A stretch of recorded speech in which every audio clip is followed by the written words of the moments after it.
Assalamualaikum warahmatullahi wabarakatuh. Kembali lagi dengan saya di podcast Warga Serantau. Penasaran banget kan dengan narasumber yang hits banget dan kayaknya semua kalangan Gen Z, bukan hanya Gen Z aja, ibu-ibu dan juga kayaknya bapak-bapak udah mulai pengen tahu apa itu tentang yoga Pilates. Kita kedatangan tamu yang luar biasa, mari kita sapa. Halo, Assalamualaikum Kak Lena. Salam, halo Mega. Sehat Kak? Sehat, Susah alhamdulillah. ya ngatur waktunya? Banget.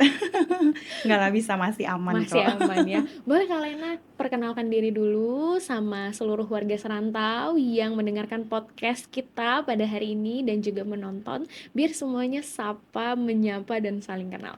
Oke, terima kasih Mega. Halo warga Serantau, Assalamualaikum warahmatullahi wabarakatuh. Semoga semuanya dalam keadaan sehat ya.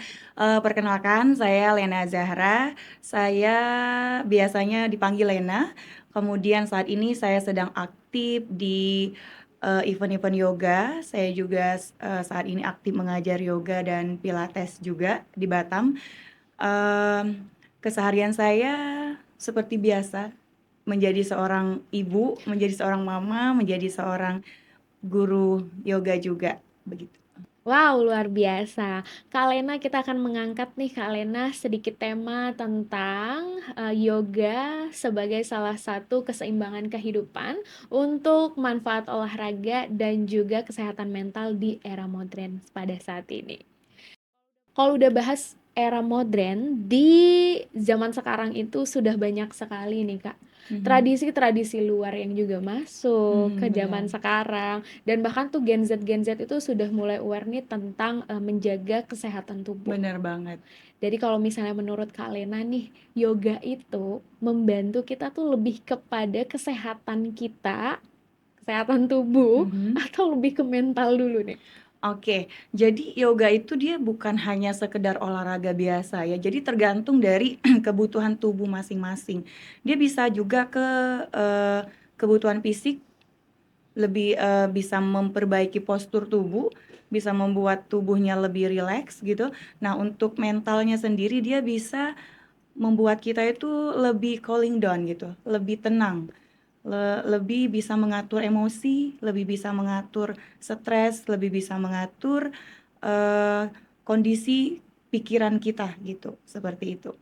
Berarti kalau udah membahas tentang olahraga yoga, kita bukan cuma dapat manfaat di kesehatan juga, tapi Mhm. untuk ketenangan mental kita juga dapat bonusnya ya Kak ya? Benar benar. Contohnya gini, saya itu orangnya awalnya itu pecicilan banget, banget banget banget ya, pecicilan. Jadi setelah ikut yoga beberapa kali, jadi saya ngerasain kok ada perubahan gitu kan. Nah dari situ saya ngerasa, oh berarti yoga ini cocok nih untuk aku yang pecicilan banget ini, biar agak lebih lebih slow gitu. Nah di situ sih lebih Kalau ngerasanya. misalnya kalian yang ngomong kayak gitu nih, aku ada satu Mhm, kata tadi yang agak mhm, penasaran nih Kak. mhm, Dengan kata Kakak bilang tadi, Kakak itu dulu adalah orang yang sebagai si A misalnya dengan mhm, punya sifat mhm, seperti itu. mhm, Terus menurut Kakak, sampai adanya Kakak di titik ini, Kakak yoga, sampai akhirnya Kakak jadi instruktur sekarang, jadi coach ya, jadi guru mhm, ya, mhm. jadi guru sekarang. Menurut Kakak, hal yang membuat Kakak sampai di titik ini tuh apa? Sampai di titik ini tuh sebenarnya nggak sengaja jadi guru yoga gitu. Awalnya itu hanya ikut yoga aja, dipaksa sih, awalnya itu ikut yoga tuh dipaksa oleh saudara gitu kan. Akhirnya setelah dipaksa, ngikut yoga beberapa kali, ngerasain manfaatnya, ngerasain kayaknya tubuhnya butuh nih. Wah, tubuhku ternyata butuh yoga gitu. Yang darinya tidurnya jadi apa, tidurnya nggak enak gitu kan, tidurnya nggak nyenyak setelah ikut yoga, kok jadi tidurnya lebih nyenyak. Terus tuh dari yang tadinya overthinking banget, setelah ikut yoga kok jadinya lebih bisa memanage perasaan, lebih bisa kalem, lebih bisa tenang pada saat ada masalah besar gitu. Nah, di situ sih sebenarnya mendorong akhirnya kenapa pengen lebih fokus lagi nih ke yoga, akhirnya ikutlah menjadi guru yoga gitu. Kan banyak ya Kak, olahraga-olahraga di zaman sekarang itu yang FOMO-FOMOan. Mhm, Tapi benar. kan generasi Gen Z ini tuh senang sama hal-hal yang mengarah ke cepat viral dan Mhm, bagusnya mhm, cerita-cerita sekarang, FOMO-FOMO sekarang itu tuh ke arah positif, ya kan? benar. Salah satunya ada olahraga pelari culture sampai Benar. dinyanyiin ya kan. Terus sekarang juga ada yang kayak aku pengen jadi wanita yang balik kerja tuh pilates, Pilates, iya gitu. yoga gitu kan sehat banget ya. Benar gitu kan. Nah, menurut Kakak nih, dari berbagai banyak olahraga yang saat ini tuh digemari banyak orang, kenapa yoga itu relevan banget buat orang harus berolahraga yoga di zaman sekarang? Mhm. Jadi kita bahas yang pertama dulu nih, FOMO gitu kan. Jadi FOMO-FOMOan ini sebenarnya ada hal positif dan negatifnya juga gitu kan. Jadi tergantung lagi nih kalau dari positifnya ya bagus sih FOMO-nya karena dia pengen sehat gitu kan. Terus juga ingin terlihat aku olahraga loh, karena sekarang itu olahraga apapun itu menjadi kayak lifestyle gitu. Jadi kalau kita lagi nongkrong nih sama teman-teman, kamu olahraganya apa gitu? Pasti ditanya gitu. Aku olahraganya yoga, aku olahraganya pilates. Jadi itu tuh jadi kayak suatu kebanggaan bagi orang-orang tertentu gitu kalau dia berada di satu lingkungan olahraga yang keren gitu ya. Karena kan sekarang yoga, pilates itu kan keren banget ya bikin-bikin konten. Nah, itu termasuk FOMO yang positifnya. Kalau yang negatifnya itu balik lagi dia olahraga itu sesuai nggak dengan tubuh dia gitu. Karena ada orang-orang eh, yang nggak cocok nih dengan olahraga itu sendiri. Jadi dia harus lebih aware lagi ke tubuhnya ketika dia ikut olahraga. Ini bagus nggak ke tubuhnya gitu. Karena nggak semua orang cocok dengan olahraga-olahraga tertentu gitu. Begitu. Mega kan pernah nih Kak, beberapa kali sih, nggak sampai sekarang juga. Mhm, Pernah beberapa kali tuh ikut yoga juga. mhm. Tapi tuh sebenarnya Mega juga ngerasa sendiri tuh kayaknya di aku kok kayaknya kaku banget ya, berat Mhm, banget padahal tuh mhm, ngangkat diri sendiri ya Kak. Tapi ada juga dari sisi Mega sendiri tuh yang ngerasa kayak kayaknya aku lebih enjoy ketika aku lari deh daripada aku yoga. Berarti nggak salah mhm, dong? mhm. Ya, itu balik lagi ke tubuh masing-masing. Biasanya sih di awalnya, kalau pertama kali ikut yoga itu pasti tubuh tuh merespon. Ngerespon, terus, kayak tubuh tuh juga bisa bicara loh. Iya, jadi tubuh kita tuh bisa bicara. Misal, kita melakukan gerakan tangan, terus ngerasa tangan kita tuh kayak nggak nyaman. Nah, itu secara tidak langsung tubuh kita itu berbicara, aku dipaksa loh gerakan ini, aku nggak bisa," gitu. Jadi dia tuh kayak bicara, "Aku nggak bisa ini, jangan dipaksa dong," kayak gitu. Jadi dia adalah rasa tidak nyaman di situ. Nah, kalau untuk kelas yoga, mungkin kalau untuk pemula itu bisa ikut di kelas Hatha Yoga atau Hatha Vinyasa. Karena di yoga itu dia ada tingkatan-tingkatan. Nah, kalau untuk yang baru banget nih, yang baru banget mulai yoga, ikut kelasnya yang Hatha atau Hatha Vinyasa. Nanti kalau misalkan nih udah beberapa kali ikut yoga atau tangannya udah mulai kuat, kakinya udah mulai kuat, terus tubuhnya juga udah mulai balance gitu kan, nggak goyang-goyang lagi, boleh naik kelas ke kelas Astanga biasanya kayak gitu. Kalau untuk naik kelas itu biasanya rentan waktunya berapa lama, Kak? Nggak tentu. Jadi setiap tubuh itu dia berproses, tubuh itu unik.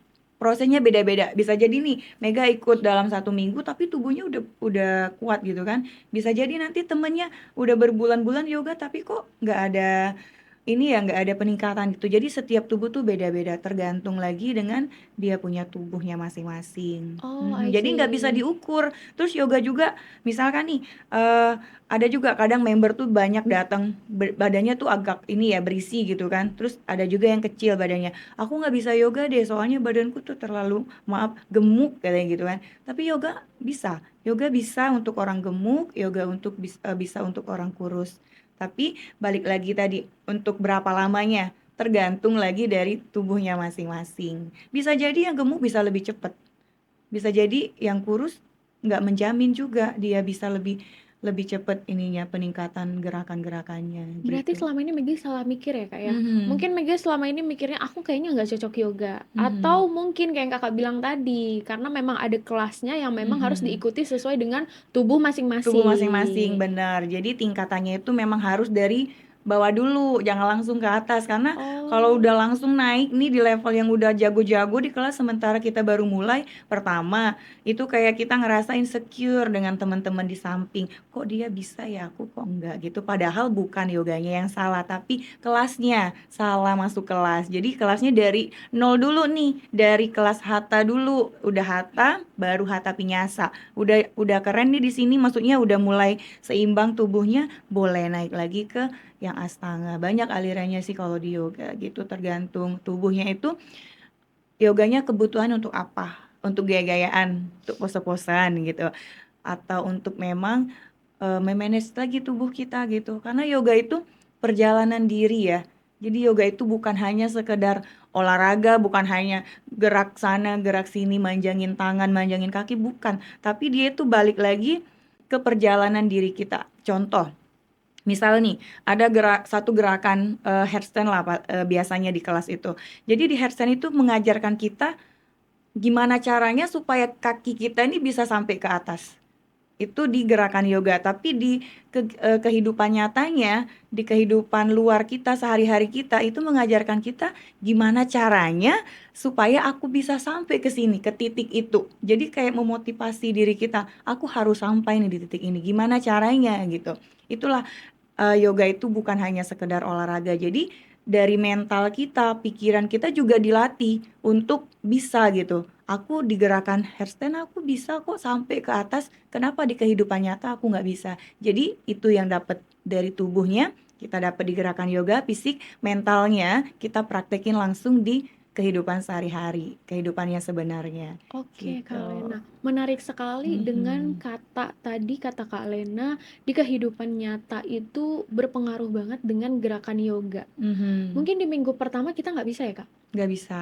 Mungkin di minggu pertama nih berat banget nih rasanya. Berat, Minggu pasti. kedua udah ada mulai penaikan dikit nih kakinya Mhm, kan. benar. Minggu ketiga atau minggu seterusnya kita akan menganggap gerakan itu seperti biasa. Biasa, Tapi Kak benar. Lena sepakat nggak sih Kak, kalau misalnya dengan kita fokus kepada olahraga tadi, itu juga membantu mental kita untuk mengelola emosi, Mhm, stres, dan benar. bahkan tuh tekanan-tekanan dari luar diri yang sebenarnya kita tuh nggak mau tekanan itu tuh ada di diri kita. Benar, benar banget karena di yoga itu kan gerakannya banyak tuh, ribuan gerakan. Jadi kayak gerakan yang kepala di bawah terus kaki di atas itu bukan hanya sekedar gerakan, tapi pada saat kepala kita lebih rendah daripada jantung, nah itulah yang membuat tidur kita menjadi lebih enak. Terus juga gaya gravitasi bumi ya, itu gaya alami ya, maksudnya alami. Jadi tubuh kita tuh ngikutin bumi. Jadi pada saat tubuh kita udah ngikutin bumi tuh kayak ngikutin aja, kayak daun, daun diciptakan pasti ujungnya ke bumi kan. Nah, itu filosofinya. Jadi bener-bener ya kita ngikutin aja gitu. Kayak gitu. Jadi dengan gerakan-gerakan yoga itulah yang akhirnya bisa larinya ke tubuh kita. Dari gerakan kepala lebih, lebih rendah daripada jantung itu bagus untuk tidur supaya lebih nyenyak. Terus itu juga ada gerakan yang dia kayak tiduran. Mungkin orang menganggap apa sih cuma tiduran aja gitu kan. Tapi ada manfaatnya juga. Bisa meredakan stres dan juga bisa lebih tenang lah, membuat lebih tenang gitu. Kalau Kak Lena sendiri nih jadi coach yoga udah berapa lama Kak? Dari 2021. 2021 berarti Ya, udah hampir 5 tahun juga iya ya Kak udah ya? hampir 5 Mau jalan tahun. 6 tahun nih? Iya. Insya Allah ya. Insya Allah berlanjut terus karena di yoga itu dia selalu upgrade terus. Kalau sekarang aku di 200 RYT. Ya, syarat untuk menjadi guru yoga itu minimal 200 RYT dia bisa ngajar. Tapi setelah 200 RYT nanti bisa dinaikin lagi. Naik terus. Jadi guru pun harus upgrade terus, nggak bisa stop sampai di situ aja karena murid kita nih makin pinter.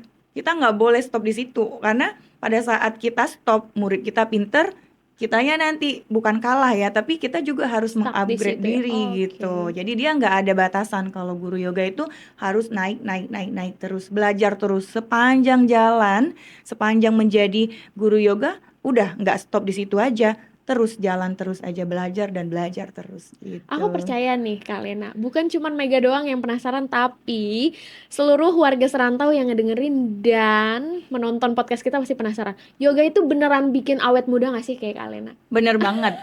Itu pasti ya, yoga itu bikin awet muda, terutama untuk perempuan-perempuan, untuk cewek-cewek nih, yakinlah. Aku gimana ya? Aku tuh kalau sama member-member itu tuh selalu bilang yoga lah. Tubuh kita butuh yoga. Mau nggak mau harus. Nggak dia laki-laki, perempuan, anak kecil, orang tua itu butuh yoga. Tapi memang ada tingkatan-tingkatannya. Kalau anak kecil ya justru anak-anak kecil umur 5 tahun sampai pokoknya 5 tahun lah. Udah 5 tahun itu wajib banget yoga. Karena biar membantu dia supaya eh, lebih cepat tingginya kalau anak kecil. Terus kalau untuk nenek-nenek yoga juga bagus buat napas, buat tubuhnya biar lebih rileks gitu kan. Gitu. Apalagi seperti kita yang aktif aktivitas, tubuhnya butuh yoga. Jadi setiap tubuh mau dia laki-laki, perempuan butuh yoga. Yoga itu bisa bikin awet muda, nafas lebih panjang. Konon katanya di Cina, kalau orang ikut yoga itu bisa memperpanjang umurnya karena napas yoga itu beda dari napas biasa. Napas napas yoga itu tarik napas dari hidung, buang napasnya dari hidung. Mulutnya ketutup. Jadi pada saat Mmm, kita menghembuskan napas, napas kita lebih panjang. Coba tarik napas dari mmm, hidung, buang napas dari hidung. Gitu. mmm. Jadi napasnya lebih dalam, napasnya lebih panjang. Nah, di situ konon katanya siapa yang ikut yoga nanti umurnya lebih panjang. Terus tuh juga kabar baiknya nih untuk perempuan kalau ikut yoga itu dia memperlambat menopause Oh gitu. gitu. Jadi memperlambat menopause. Jadi kan kalau ikut yoga kan kita gerak terus nih tubuhnya. Memang ada gerakan-gerakan yoga itu yang bisa memperlancar haid gitu kan. Nah, di situ jadi aliran darahnya lancar, haidnya keluar terus gitu. Jadi dia teratur. Jadi dia Oke. bisa memperlambat menopause. Tetap kalau menopause tetap ya karena perempuan itulah ada saatnya kita menopause. Tapi dengan ikut yoga nanti dia lambat tuh. Misalkan nih menopause-nya di umur 50 misal. Bisa jadi nanti dia dengan ya, rajin beryoga menopause-nya di umur 55 gitu. Kak Lena, kan tadi Kakak bilang nih kalau misalnya kita yoga itu ada bagusnya juga untuk anak-anak, bisa Mhm. tinggi ya Kak Mhm, ya, mhm. untuk orang dewasa juga bisa, mengatur emosi. Mhm. Kalau misalnya untuk ibu hamil Kak, karena sekarang banyak banget Kak, tren-tren ibu-ibu Mhm. hamil itu mulai yoga di rumah aja. Kayak Mhm. yang Kakak jelasin tadi juga kan ada yang tarik napas dari hidung, keluar lagi dari hidung. Itu kalau untuk ibu hamil Kak, sisi, relevannya yang sesuai dengan ibu hamil apa? Kalau untuk ibu hamil memang kelasnya beda. Jadi dia nggak bisa gabung sama kelas yang biasa karena untuk ibu hamil gerakannya juga beda. Kalau ibu hamil dia lebih fokus di bagian pelvic, bagian rahim gitu. Jadi dia gerakannya lebih banyak ke sana. Kalau untuk tangan kaki tuh hanya untuk stretching-stretching aja itu yang saya tahu ya kalau untuk ibu hamil gitu. Jadi kalau untuk ibu hamil yoga sangat bagus juga nih karena dengan beryoga jadi tubuhnya gerak. Jadi rata-rata itu kalau yang ikut yoga hamil itu biasanya mereka lebih siap, lebih siap Oke. untuk menghadapi masa-masa persalinan. Karena kan ibu hamil itu pikirannya tuh overthinking banget ya. Takut nih apalagi anak pertama misal ya. Takut banyaklah pikiran macam-macamnya. Jadi dengan beryoga itu dia mengatur tadi itu, mengatur mengelola stres kita, mengatur kita biar lebih cooling down, mengatur lebih tenang gitu dan itu sangat dibutuhkan sekali untuk ibu hamil. Jadi untuk ibu hamil itu biasanya sepengalaman saya karena saya juga waktu hamil anak pertama dan kedua saya yoga juga.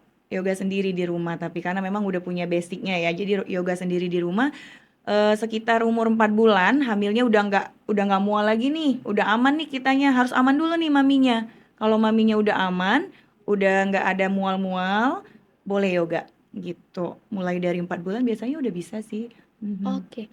Kalau untuk kelas sendiri, Kak, ada nggak sih kelas yang dikhususkan kayak untuk pria atau Mhm. kelas yang agak gimana gitu biar Kakak bikin kelas itu lebih menarik dan cocok lah ya buat Iya, semua iya. kalangan? Iya bener banget. Ini sebenarnya suatu tantangan juga sih. Karena yoga ini karena yang banyak ikut itu kan cewek-cewek ya. Jadi bagi sebagian orang kalau laki-laki cowok ikut yoga tuh Oke, tanda kutip gitu ya. mhm. Tapi sebenarnya balik lagi yoga ini bisa untuk laki-laki, bisa untuk perempuan. Fitness bisa untuk laki-laki, perempuan. Yoga juga sama. Tapi kenapa akhirnya menjadi simpang siur di luar sana? Yoga tuh buat cewek loh gitu. Padahal juga bisa untuk laki-laki. Karena memang banyak pesertanya cewek-cewek kan, tapi sebenarnya yoga tuh bisa untuk laki-laki juga. Jadi buat cowok-cowok ganteng nih warga serantau, kalian jangan pernah berpikir kalau yoga itu nggak boleh ya buat cowok. Jadi yoga itu boleh, boleh banget buat cowok. Cowok juga wajib yoga. Tapi ada Mhm. ya Kak ya, yang kayak kelas ibu hamil tuh yang papanya ikutan juga ya? Ya, itu yang ini, yang apa namanya, dia couple. Ya, jadi Oke. dia tujuannya itu untuk ngebangun bonding antara mamanya sama papanya gitu. Biar anaknya juga, anak di dalam sini walaupun dia belum lahir, dia juga ngerasa Oh, dia disayangin sama kedua orang tuanya. Jadi itu kayak merespon pertumbuhan di dalam perutnya juga. Wah, aku disayang nih sama mama papaku, aku dinantiin nih gitu, kayak gitu. kalau misalnya hal-hal menarik nih Kak, kadang kan ada orang yang tipikal bosan lah di studio, pengen Mhm. coba hal baru. Itu ada nggak Kak cara Kakak?